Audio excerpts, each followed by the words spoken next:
सभी लोगों को मेरा नमस्कार।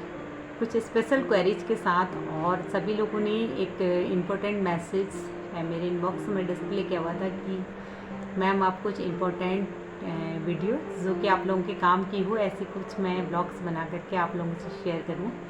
एक्चुअली मेरे पास टाइम बिल्कुल भी नहीं होता, तो फिर भी आप लोगों ने रिक्वेस्ट करी है, तो ये मेरा फर्स्ट ब्लॉग है जिसमें मैं कुछ इम्पोर्टेंट इन्फॉर्मेशन आप लोगों से शेयर कर रही हूँ। फर्स्ट एक कोई क्वेरी थी कि how can become a good mother. तो ये बहुत ही इम्पोर्टेंट क्वेश्चन है क्योंकि ये मुझे भी नहीं पता how can become a good mother. अगर आप लोगों ने मुझे इस मदरहुड के 9 मंथ में मैं प्रवेश कर चुकी हूँ, तो अगर आपको लगता है कि मैं एक अच्छी मदर साबित हो रही हूँ या मेरी पेरेंटिंग अच्छी है, तो उसके लिए फ़र्स्ट दिल से धन्यवाद। आप लोगों ने मुझे सपोर्ट किया और समझा, मुझे मेरी फीलिंग्स को समझा। तो मैं अपने बारे में बताना चाहूँगी कि मेरे पास कोई भी सीनियर सपोर्ट नहीं रहा है, तो मैंने खुद से ही सारी चीज़ें हैंडल करी हैं और ये एक गॉड ब्लेसिंग्स हैं और मेरी मदर की ब्लेसिंग्स हैं मेरे साथ कि मैं इस सफ़र को बहुत अच्छे से एंजॉय कर पाई और एक अच्छी मदर आप लोगों के सामने बनने की कोशिश कर रही हूँ। मैं आए दिन बहुत नई नई चीज़ों को सर्च करती हूँ जिससे कि मैं एक अच्छी मदर साबित हो सकूँ, बट स्पेशली कुछ चीज़ें ऐसी होती हैं लाइफ में कि जिन्हें हम बहुत अच्छे से नहीं कर सकते हैं। कई लोग फ़ोन पर मुझे सपोर्ट करते हैं, कई लोगों ने मुझसे क्वेश्चन किया, कई लोग सामने से बोल के जाते हैं कि आपको ऐसा करना चाहिए। तो मैंने एक चीज़ बहुत अच्छी जो ये करी कि गाइडलाइंस आपको कहीं से भी मिल रही हैं, आप उन्हें ले लो। आप जितना ज़्यादा लाइफ में अडेप्ट करेंगे उतना ही ज़्यादा आपको डिस्प्ले करने में आसानी रहेगी, क्योंकि नॉलेज का कभी कोई एंड नहीं होता और नॉलेज का ना ही कोई स्पेसिफिक सोर्स होता है। आपको जितनी भी जगह से जिस जिस प्रकार की नॉलेज मिल रही है, आपको सारी चीज़ें गेन करने की हैबिट होनी चाहिए।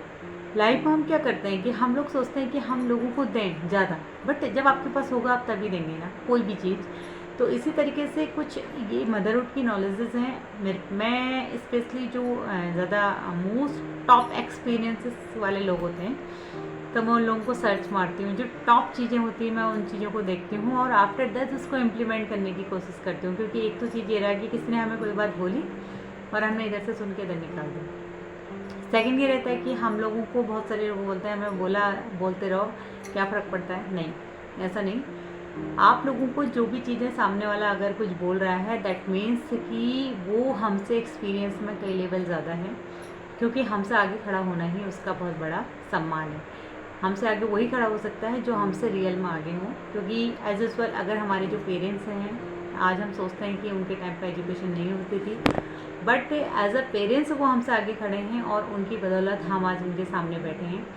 तो इसका मतलब ये है कि वो हमसे रियल में बहुत ज़्यादा आगे हैं, भले ही उन्होंने एजुकेशन ली हो ना ली हो, डजंट मैटर। तो हमें ये चीज़ें बहुत समझनी है। सेकंड, कोई सीनियर पर्सन हमारे आगे से अगर हमें डांटता है, हमें फटकारता है, तो वो हमारे भले के लिए, क्योंकि आज के इस टाइम पे हमें कोई सही गाइडलाइन देने वाला मिल जाए तो हाँ, इससे बड़ी खुशकिस्मती और कुछ नहीं होती है।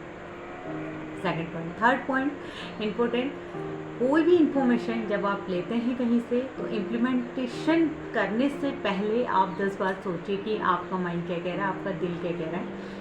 एक तो एक लॉजिक होता है कि सुना सब कुछ करो अपने मन की, बस ऐसा भी नहीं है। कुछ चीज़ें हमारी लाइफ में ट्रस्टेबल होती हैं, कुछ चीज़ें हमें कहीं से मिली होती हैं, कुछ चीज़ें एडअप होती हैं लाइफ में, तो हम उन चीज़ों को अलग अलग तरीके से इम्प्लीमेंटेशन करने के बारे में सोचते हैं और सोचते सोचते कई बार ऐसा होता है हम एक नई रिनोवेशन कर बैठते हैं। तो कभी भी हो ये प्रैक्टिकल आप रियल लाइफ में अपने बच्चों के साथ मत कीजिए। उसके लिए जो हमारे पास एक रिलायबल चीज़ें होती हैं उन्हीं का इम्प्लीमेंटेशन होना चाहिए। जैसे कि कुछ स्टैंडर्ड बने हुए हैं ICMR के अकॉर्डिंग, हमें वो देखने चाहिए और उसके अकॉर्डिंग ही हमें लोगों से बात करनी चाहिए। और जैसे कि कुछ स्पेसिफिक चीज़ें कि आज की डेट में हम 2.5 साल के बच्चे को स्कूल भेजने के लिए पहले से मेंटली प्रिपेयर होते हैं। आप ही सोचिए कि पहले आपके पास है क्या, 2.5 साल के बच्चे को देने के लिए आपके पास क्या है।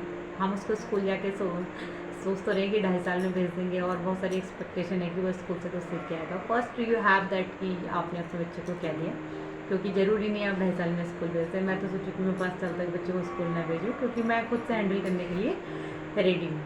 तो इससे ये है कि जो आजकल हम स्कूल चूज़ के लिए बड़ा कंफ्यूज होते हैं, तो आप सोचिए कि आपके अंदर क्या है, जो एडवांस चीज़ चलती है, आप कितना उसके साथ कनेक्ट हो चुके हो जो आप बच्चे को देना चाहते हो। Thank you so much.